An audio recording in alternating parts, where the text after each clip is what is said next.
반갑습니다. 문학을 사랑한 남자입니다. 핫뚜. 네, 오늘 드디어 당신의 인생 문학을 소개해주세요. 첫 번째 참가자를 모셨습니다. 안녕하세요. 반갑습니다. 네, 오늘 참여해줄 분은 사실 참가 신청을 했다기보다는 제가 적극 참여 제의를 해서 또 흔쾌히 수락을 해주셔서 이렇게 모시게 되었습니다. 한운비 군입니다. 네, 안녕하십니까. 네, 운비님, 네, 이렇게 카메라 앞에서 이야기를 해보는 것도 또 처음 경험하시는 일일 텐데, 제가 이렇게 참가 제의를 했을 때, 그걸 듣고 났을 때 어떤 생각과 감정이 좀 들었나요? 일단은 그 형님이 평소에도 이제 저랑 있으면은 책 얘기를 가끔 하곤 하는데요. 뭐 이제 그 책에 대한 영상을 찍게 되었다고 해서 저도 이제 뭐 다음에 그 초대해 줬으면 좋겠다 그런 얘기도 나오고 해서 흔쾌히 하게 되었습니다. 흔쾌히 하신 거 맞나요? 네, 맞습니다. 조금 하기 싫은 마음이 조금 더 없었나요? 좀 부담이 있긴 하죠. 왜냐하면은 처음 이런 걸 해보니까. 근데 또 뭐 형님이 영상도 보니까 되게 많이 올리셨더라고요. 그리고 또 진행도 잘 하시고 그래서 잘 할 수 있을 것 같습니다. 또 설렘도 좀 있었을 것 같고, 네, 긴장도 많이 됐을 것 같고. 네. 네, 어쨌든 어려운 자리 이렇게 참여해 주셔서 정말 감사합니다. 저도 감사합니다. 네, 그럼 운비님, 네. 저희가 오늘 다뤄볼 책이 김호연 작가님의 불편한 편전입니다. 네, 그렇습니다. 어떻게 이 책을 읽게 되셨고 어떻게 이 책과 인연이 되셨는지 궁금합니다. 일단은 제가 이 책을 접하게 된 계기는 제가 편의점 아르바이트를 했었는데요. 한 5개월 정도 했었는데 그 편의점에는 이상하게도 제가 일하는 자리에 그 옆에 이제 선반 위에 책들이 쌓여 있더라고요. 그 이제 사장님이 이제 그 남는 시간에 읽으라고 해주신 것 같은데 거기에 이제 이 불편한 편의점이라는 책이 있었고 제목도 그렇고 조금 무슨 책일까 궁금하기도 하고 해서 우연치 않게 펼쳐봤는데 되게 내용도 재미있고 몰입감도 있어서 금방 이렇게 쑥쑥 읽었던 그런 경험이 생각이 납니다. 야, 점장님의 알바생들에 대한 복지가 상당합니다. 그렇습니다. 참 멋진 점장님이었나요? 네, 되게 따뜻하시고 되게 그 직원들 생각도 많이 하시는 분이었습니다. 그렇군요. 실제로 운비님이 야간 편의점 일을 경험하셨다고 들었습니다. 네, 맞습니다. 야간 편의점 하면 뭔가 좀 낭만도 있지만 워낙 좀 힘든 고충도 많은 그런 알바 아니겠습니까? 그렇죠. 그 실제로 야간 알바를 하시면서 좋았던 점과 어려웠던 점은 무엇이 있을까요? 일단은 제가 야간 아르바이트를 하게 된 계기는 이제 일자리를 급하게 구하기 위해서 한 건데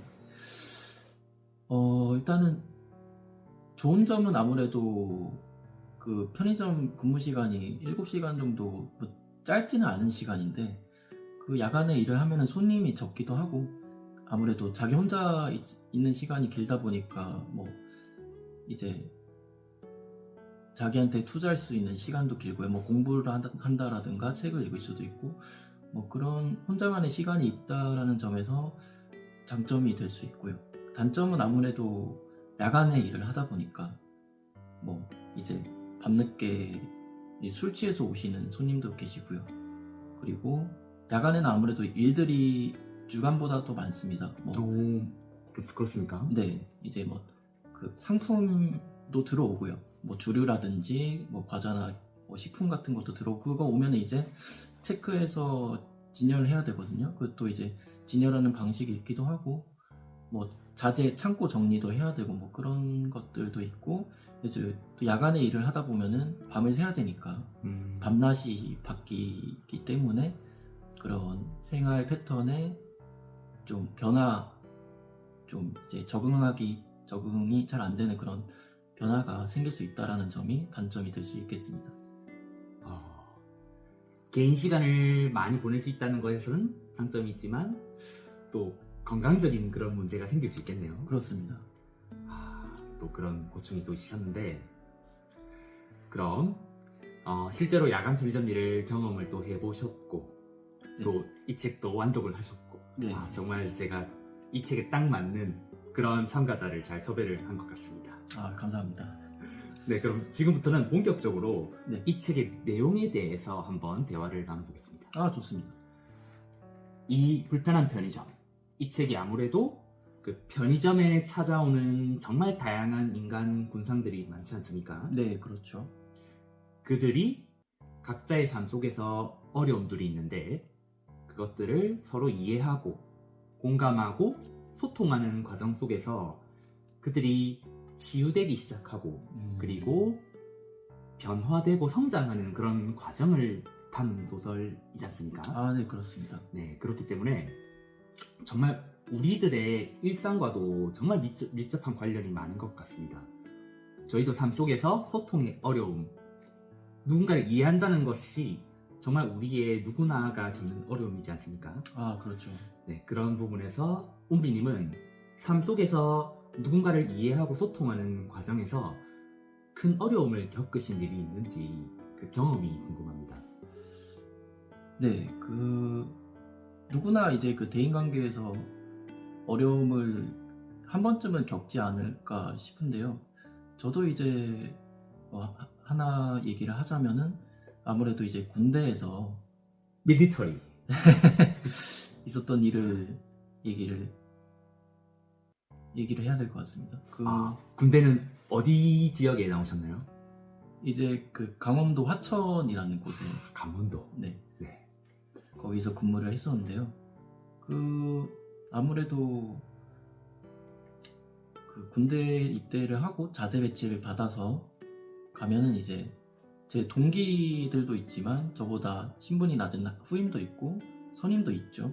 근데 이런 위아래 상하가 있는 그런 위계 질서가 있는 관계는 아무래도 남성 같은 경우는 군대에서 처음 겪게 될 거라고 생각이 드는데 맞습니다. 네, 그러다 보니까 잘 알지도 못하고 평소에 이제 사회에 있을 때는 나이가 어리기도 하고 이제 갓 성인이 된 20살이니까 그래서 친구들이랑 주로 이렇게 지내다가 이렇게 군대 가서는 위아래 관계가 있는 그런 환경 속에 처하게 되는데 이렇게 처음 보는 사람들 근데 또 위아래가 있고 그러다 보니까 뭐 일을 하는 과정 속에서 예를 들면은 뭐 선우임을 관리를 해야 되는 부분이라든지 뭐 그런 것들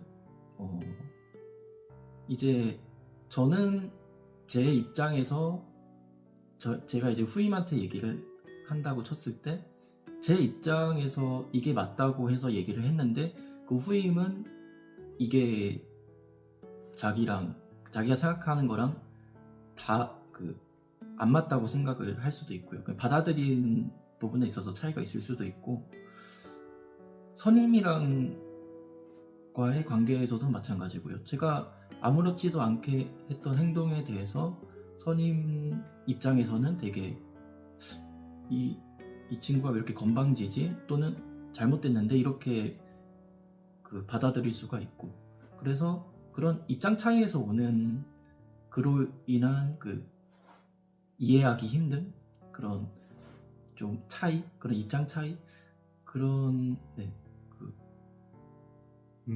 그런 부분에서 좀 어려움을 겪었습니다. 아무래도 대학 초년생 때 저희가 군대를 가지 않습니까? 그렇죠. 사회생활을 경험해보지 못한 인간관계에 너무나도 서툰 그 시기에 네. 그 군대라는 정말 위계질서라는 특수성이 있는 그런 집단에서 능숙하게 처신하는 게 정말 어렵죠. 그렇습니다. 거기서 참 애로사항이 많았을 것 같은데요. 네.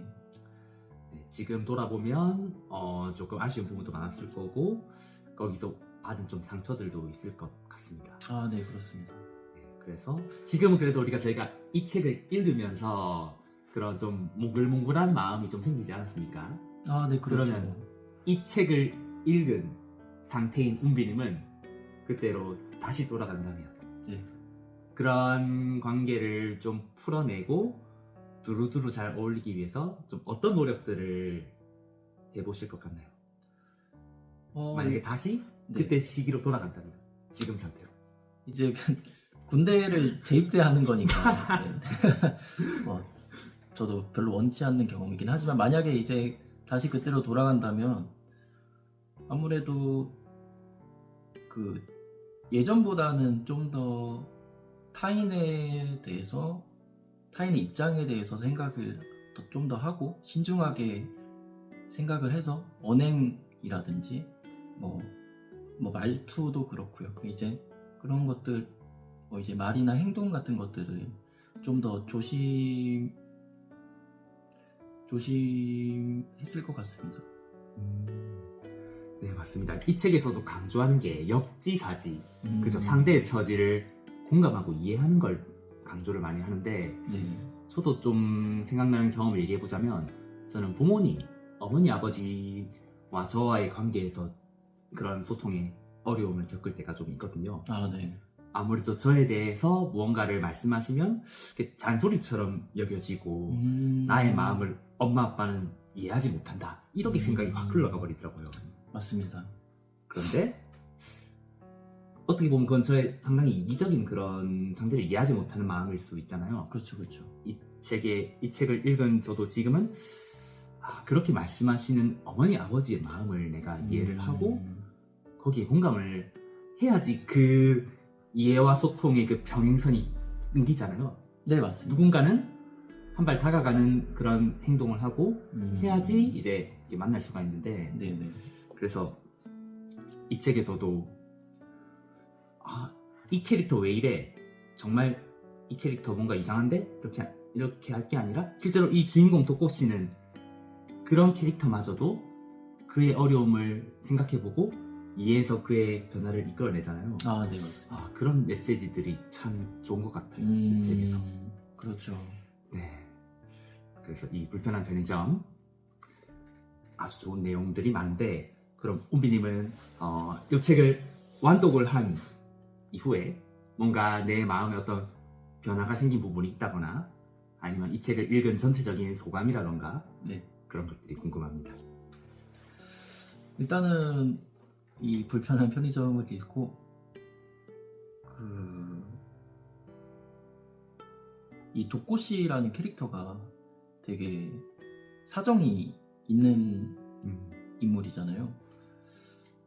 되게 어려움 속에서 아무것도 못하는 그런 상황에 처해 있었는데 우연치 않게 이제 마음 따뜻한 그 점장님을 만나게 돼가지고 그 점장님이 이제 식사라든가 그런 것도 해결해 주시고 거처라든지 그런 것도 도와주시면서 이 사회에서 완전히 소외되고 격리되었던 한 인물이 어떻게 어떤 그 한 사람의 도움이나 노력으로 우리 사회에 다시 들어와서 이렇게 보듬어질 수 있는지 그런 과정을 그려낸 그 따뜻하게 이렇게 그려낸 것이 되게 인상적이었습니다.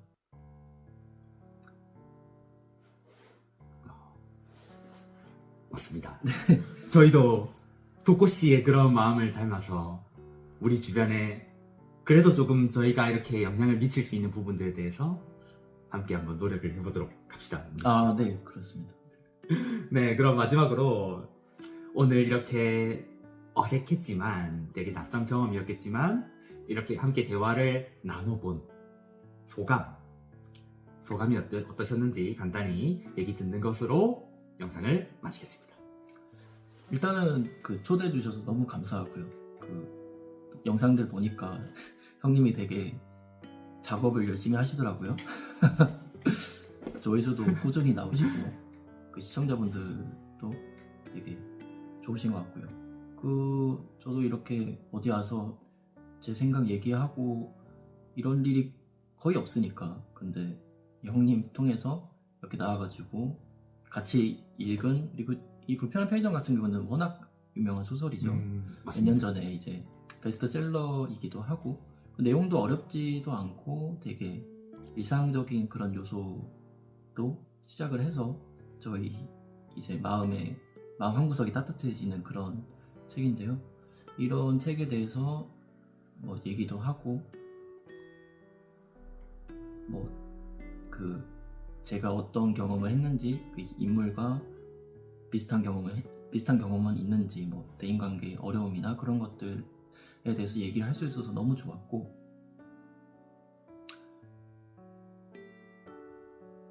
그리고 너무 좋았고요. 그리고 이런 그 형님 이제 하시는 컨텐츠가 앞으로도 계속해서 저 말고도 다른 사람들이 또 초대되어서 다양한 얘기들 나누고 또 다양한 그 삶들이 소개되었으면 좋겠습니다.